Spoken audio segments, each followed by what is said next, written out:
teman-teman, perkenalkan nama saya Devianti Nababan dengan NIM 1903060093. Jadi di sini saya akan menjawab soal kuis mata kuliah manajemen ternak unggas. Untuk soal yang pertama yaitu jelaskan bagaimana proses dunia perunggasan di Indonesia berdasarkan literatur. Perkembangan awal industri unggas di Indonesia dimulai pada tahun 1980. Industri ayam ras ini telah berkembang mulai dari skala kecil sampai skala komersial, dengan kemajuan yang pesat sehingga mampu untuk memenuhi kebutuhan dalam negeri. Bahkan pada beberapa periode juga telah dapat melakukan ekspor. Arah pembangunan industri ayam ras dari waktu ke waktu cenderung menuju padat usaha modal. Sekalipun pemerintah telah melakukan intervensi pada periode 1975 sampai 1995, baik pada aspek teknologi maupun pada skala pemasaran. Industri unggas ini memiliki peran penting dalam permainan ekonomi di Indonesia. Dalam mencapai kemajuan dan perkembangan industri tersebut, industri ayam ras diketahui rentan terhadap perubahan global dan juga ekonomi karena hampir 90% dari komponen industri yaitu maupun pakan dan bibit itu adalah berasal dari impor. Lalu untuk soal yang kedua yaitu sebutkan jenis ayam pedaging yang banyak dipelihara di Indonesia. Untuk yang pertama itu adalah jenis ayam kop. Jenis strain ayam ini dikembangkan untuk mengembangkan pembentukan daging pada dada, dan juga diketahui ayam jenis strain ini mudah beradaptasi pada lingkungan tropis yang panas. Untuk ayam yang kedua yaitu ada Ross. Jenis strain ayam Ross ini diketahui memiliki kaki yang kuat sebagai penopang yang besar. Lalu untuk ayam yang ketiga adalah Hybro. Jenis ayam Hybro ini diketahui memiliki daya hidup yang kuat dan juga tahan terhadap mudah beradaptasi pada lingkungan yang daerah tropis. Lalu untuk soal yang ketiga yaitu jelaskan pengaruh faktor pakan terhadap performa unggas pedaging dengan memberikan satu contoh yang berasal dari jurnal. Nah, untuk jurnal yang saya ambil untuk nomor 3 ini adalah pengaruh proses steam pada daun kelor atau Moringa oleifera dan asam sulfat terhadap performa ayam broiler yang ditulis oleh H.A. Sukriya, I.S. Nugraha, D.M. Suci dan berasal dari Jurnal Ilmu Nutrisi dan Teknologi Pakan. Untuk hasilnya, pakan merupakan faktor penentu keberhasilan usaha. Penambahan tepung daun kelor dan asam sulfat pada ransum mempengaruhi performa ayam broiler. Nah, penambahan tepung daun kelor dan ransum dan asam sulfat dengan proses steam menghasilkan bobot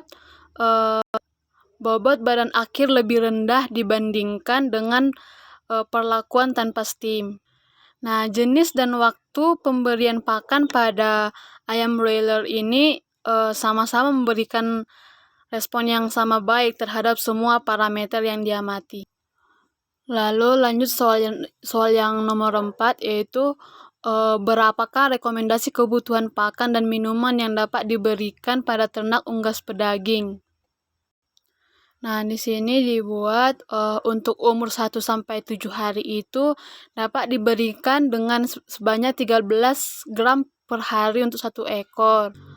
Lalu untuk umur 8 sampai 14 hari dapat diberikan sebanyak 33 gram per hari untuk 1 ekor, dan untuk umur 15 sampai 21 hari itu dapat diberikan sebanyak 44 gram dalam 1 hari untuk 1 ekor, dan untuk umur 22 sampai 29 hari ditingkatkan menjadi 91 gram per hari untuk 1 ekor ayam. Nah, untuk pemberian minumnya untuk umur 1 sampai 15 hari itu dapat diberikan sebanyak 4 liter untuk 1 hari dan untuk 100 ekor ayam. Nah, untuk umur 15 sampai 29 hari itu dapat diberikan sebanyak 9 liter untuk 1 hari untuk 100 ayam. Lanjut untuk soal ke nomor 5. jelaskan pengaruh lingkungan dan pencahayaan terhadap performa unggas dengan memberikan contoh dari jurnal. Untuk soal nomor 5 ini, judul jurnal yang saya ambil yaitu pengaruh warna pencahayaan yang berbeda terhadap performance ayam pedaging. Penulisnya yaitu Arde Oktriansah. Hasilnya yaitu pengaruh warna pencahayaan yang berbeda terhadap performa ayam broiler yang berbeda tidak memberikan pengaruh nyata terhadap ayam pedaging, meliputi konsumsi, ransum, pertambahan bobot badan, konversi ransum, dan karkas.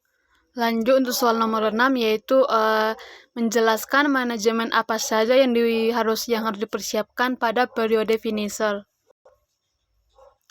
Untuk fase ini yang sangat perlu diperhatikan adalah pada manajemen perkandangan, terutama pada bagian lantainya karena jumlah kotoran yang dikeluarkan oleh ayam mulai sangat banyak hingga perlu dilakukan pengadukan dan juga penambahan alas lantai untuk menjaga lantai tetap kering. Nah, untuk kebutuhan pakannya juga sudah berubah, yaitu mencapai 88 gram per ekor. Pada fase ini juga perlu dilakukan sampling atau penimbangan ayam, supaya kita dapat menyimpulkan berapa banyak pakan yang dibutuhkan pada fase ini. Lalu lanjut ke soal nomor 6. Lanjut pada soal nomor 7, jelaskan perbedaan kandang tertutup dengan kandang terbuka. Pada kandang terbuka sama sekali tidak melindungi ternak dengan dunia luar. Akibatnya ternak sangat rentan terjangkit berbagai penyakit ataupun wabah ternak akibat bakteri dan virus tersebar melalui udara.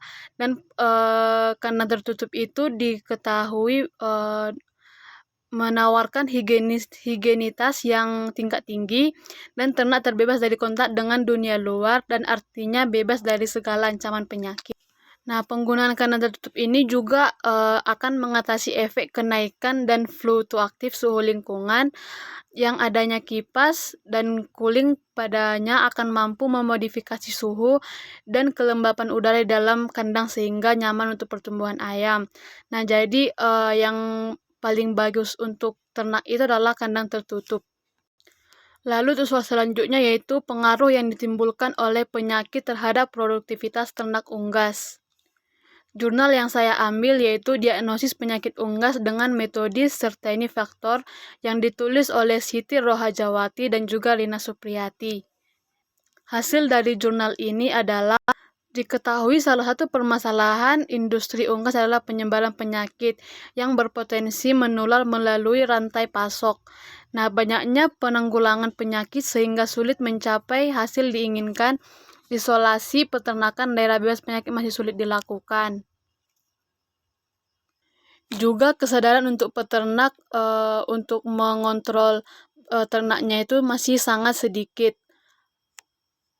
Nah, beberapa penyakit yang sering terjadi pada unggas yaitu adalah tipus ayam, flu burung, berak darah, salesma ayam, dan juga gumboro, dan juga marex. Lalu untuk soal yang terakhir yaitu jelaskan apa saja yang perlu dipersiapkan pada fase brooder. Nah, yang perlu diperhatikan pada fase brooder ini adalah pemanas, jenis pemanas, sekat, lantai kandang, tempat pakan dan minum, cahaya, suhu dan kelembapan, sirkulasi udara dan kepadatan kandang. Baiklah, demikianlah yang dapat sampaikan. Apabila ada kesalahan, saya mohon maaf. Sekian dan terima kasih.